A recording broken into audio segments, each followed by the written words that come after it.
నమస్తే తెలుగు న్యూస్కి స్వాగతం. ఆంధ్రప్రదేశ్లో రాజ్యసభ ఎన్నికలకి షెడ్యూల్ విడుదలైంది.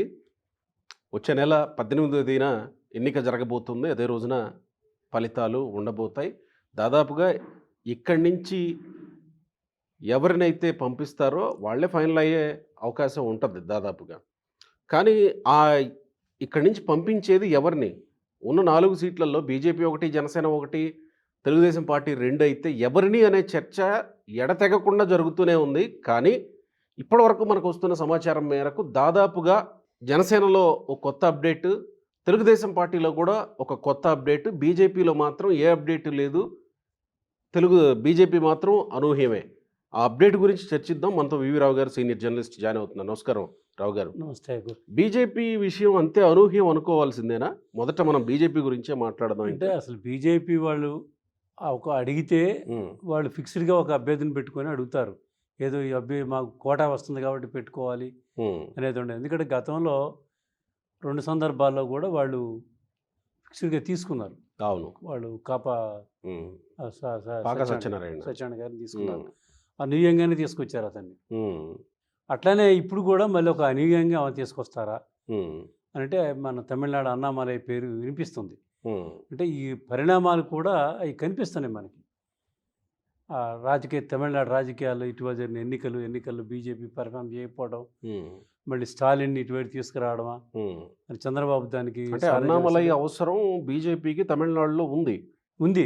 అందుకని ఒక ఎంపీ హోదా ఉంటే మన పోటీ ఇది ఉంటే ప్రోటోకాల్ ఉంటుంది కదా, అందుకని అతను ఉంటాడని అతను మొదటి నుంచి కూడా అతను ఆ రాష్ట్రంలో ఏ డిఎంకేతో పొత్తు లేకుండా పోటీ చేయాలనేటువంటి ఆలోచనతోటే ఉన్నాడు.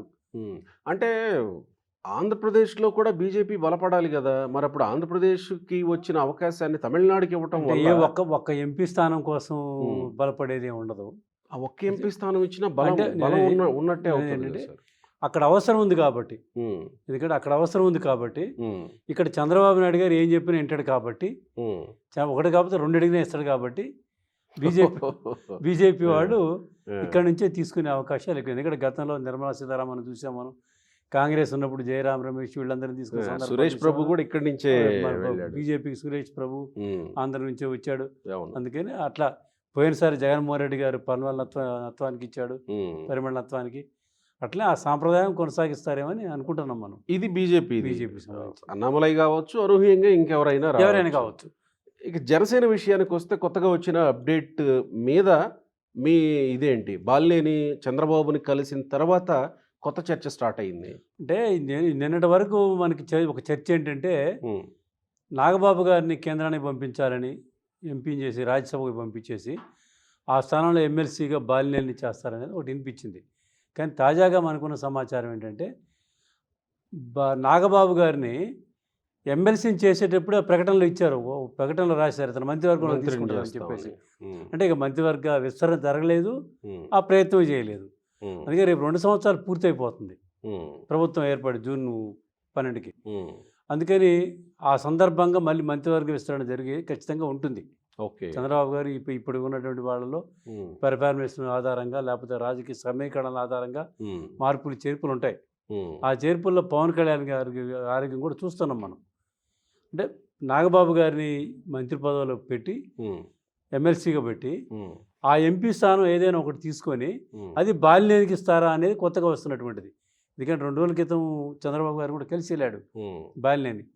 పవన్ కళ్యాణ్ గారే వెళ్ళి కలిసిరండి మీరు చంద్రబాబు గారిని, ఆశీర్వాదం తీసుకోండి అని చెప్పినట్లు మనకున్న సమాచారం. అదే నిజమైతే అనూహ్యమే, ఎందుకంటే వైసీపీ మీద ఒక పెద్ద ఇదే. ఇది సమాచారమా లేకపోతే మీ మనకున్న సమాచారం ఇది, అంచనా ఏం కాదు, మనకున్న సమాచారం ఇది, మనకున్న సమాచారమే. బాలినేని తీసుకునే అవకాశాలు ఉన్నాయి. అంటే ఏంటి? రెడ్డి సామాజిక వర్గము స్థానికంగా ఉన్నటువంటి రాజకీయ సమీకరణాలు, ఇప్పుడు రేపు రాజకీయ సమీకరణాలు కూడా స్థానికంగా ఉన్నాయి. అంటే ఇప్పుడు ఆల్రెడీ లోక్సభలో 2 కాపులు ఉన్నారు జనసేనకి, మళ్ళీ రాజ్యసభ కూడా ఇంకో కాపుకి ఇవ్వలేరు. అలాగని కమ్మకి ఇస్తే ఎలా ఉంటుంది? లింగంనేని రమేష్ పేరు లింగంనేని జనసేన లిస్టులో నుంచి తొలగినట్టే లింగంనేని. ఎందుకంటే ఒంగోలులో బాలినేనికి దామరచర్లకి ఘర్షణలు జరుగుతున్నాయి. అవును, రేపు పొద్దున ఆ సమస్య నిరంతరం ఉంటానే ఉంటుంది. అది అదేది ఇవాళతో పోయేది కాదు. నాయకులు చెప్తే ఆ సమస్య అది కాదు అది. అందుకని ఒకళ్ళని పార్లమెంట్కి పంపించుకున్నారనుకోండి, రాజ్యసభకి, ఇద్దరు కలిసి ఇబ్బంది లేకుండా పోతుంటుంది. ఆ జిల్లాలో కూడా బాల్యం లీడ్ చేసే అవకాశాలు ఉంటాయి రేపు పార్టీకి, ఏది జనసేన పార్టీకి. వీటన్నిటి 2-3 జిల్లాలు అప్పగించారు ప్రస్తుతానికి. అదే చెప్పారు. అతను కాస్త వైసీపీని వీటిని ఆ కమ్యూనిటీ నుంచి చేయగలిగేటువంటి శక్తి సామర్థ్యాలు ఉన్నాడు కూడా. అందుకని అతనికి ఒక హోదా కల్పిస్తే బాగుంటుంది అనేది ఆ పార్టీకి ఉన్నటువంటి ఆలోచన. అది ఎలాగో ఆ జనసేనకు సంబంధించి అది నాగబాబు గారిని క్యాబినెట్ ఇంక్లూడ్ చేసి ఇచ్చేస్తారనేది. అంటే ఇంకోటి కూడా ఉంది. ఇప్పుడు జనసేన పార్టీ అంటే అన్నదమ్ములేనా అనే అనే విమర్శలు కూడా వస్తాయి రేపు. వాటిని కూడా మరి పరిశీలించి నాగబాబు గారు ఉంచుతారా క్యాబినెట్లోకి, లేకపోతే ఇట్లా చేస్తారా అనేది కూడా ఆలోచించాలి మనం. ఇక ఎటొచ్చి ఆయనకి లేనిపోయిన ఆశ పెట్టారు మంత్రి నాగబాబు గారికి, మంత్రి అని. అది అసలు జనరల్గా ఎమ్మెల్సీ అభ్యర్థులు ప్రకటించేటప్పుడు అటువంటి ఎక్కడ ఉండవు. కానీ మరి ఎందుకో నాగబాబు గారి విషయంలోనే ప్రత్యేకించి రేపు క్యాబినెట్ విస్తరణలో తీసుకుంటాము భవిష్యత్తులో అని ప్రకటన దాంట్లో రాశారు. అవునవునవును, రాసి ప్రకటన చేశారు.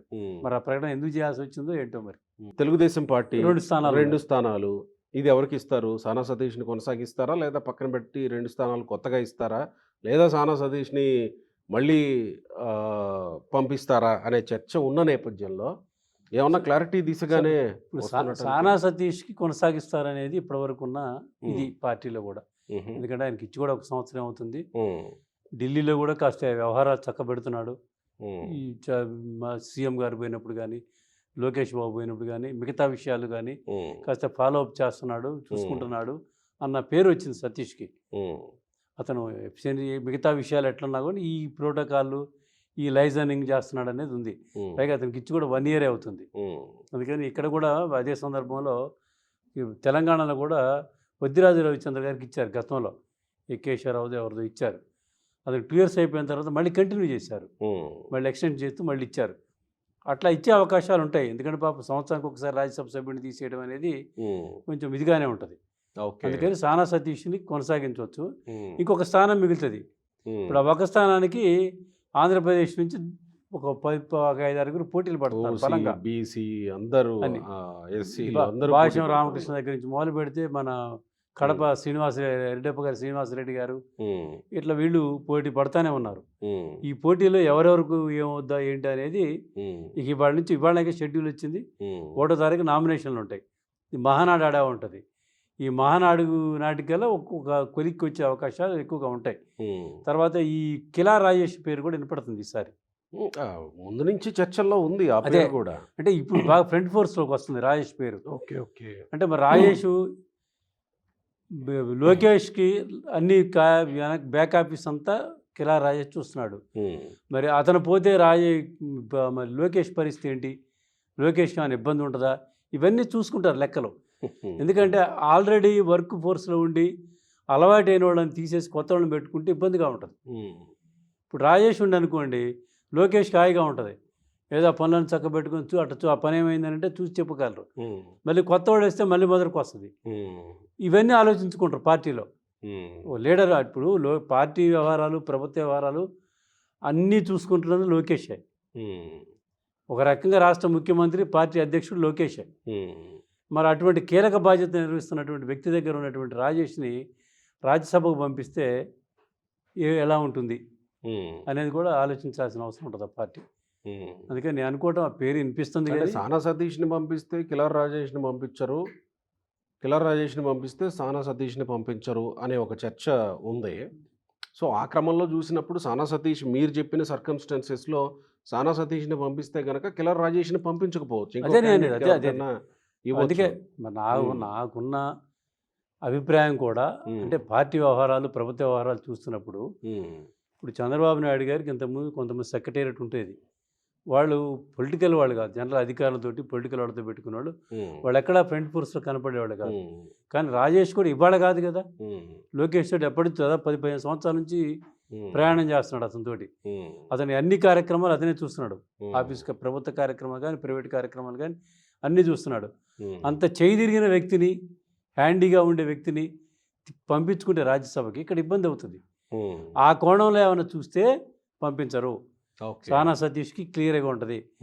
లేదు రాజేష్ అవసరం ఢిల్లీలో ఉంటుంది, మనకు అవసరం ఎందుకంటే లోకేష్ రేపు భవిష్యత్తులో ముఖ్యమంత్రి అవుతాడని అనిపిస్తుంది కదా, వీటన్నిటి దృష్ట్యా ఏమైనా పంపించుకుంటే సతీష్ ఆగిపోతాడు, రాజేష్ వెళ్తాడు. భాష్యం రామకృష్ణ పేరు కూడా ఫ్రంట్ ఫోర్స్ లో బాగా వినిపిస్తుంది రామకృష్ణ పేరు ఇప్పుడు. కూడా. ఈ రామకృష్ణ. మహానాడు కమిటీల్లో కూడా కీలకమైన కమిటీల్లో ఆయన అవును. అని అవును. వేశారు. అవును. సో అతని పేరు కూడా ఫోర్స్బుల్ గా వినిపిస్తున్నటువంటి ఇప్పుడు పేరు. ఇక్కడ వీడు ముగ్గురు నలుగురు ఉన్నారండి తెలుగుదేశంలో. ఒకటి శ్రీనివాసరెడ్డి గారు, సానా సతీష్, కిలార్ రాజేష్, భాష్యం రామకృష్ణ, ఇంకెందుకు కొంతమంది ఉన్నారు. వీళ్ళ పేర్లు బాగా వినిపిస్తున్నాయి. గల్లా జయదేవ్ లాంటి వాళ్ళు కూడా ప్రయత్నాలు మొదలు పెట్టారు. గల్లా జయదేవ్ కూడా ప్రయత్నాల్లో ఒక రకంగా ఉన్నాడు. వినిపిస్తున్నటువంటిదే. కాకపోతే ఈయనకు వస్తది అని గట్టిగా ఎవరు చెప్పలేకపోతున్నారు.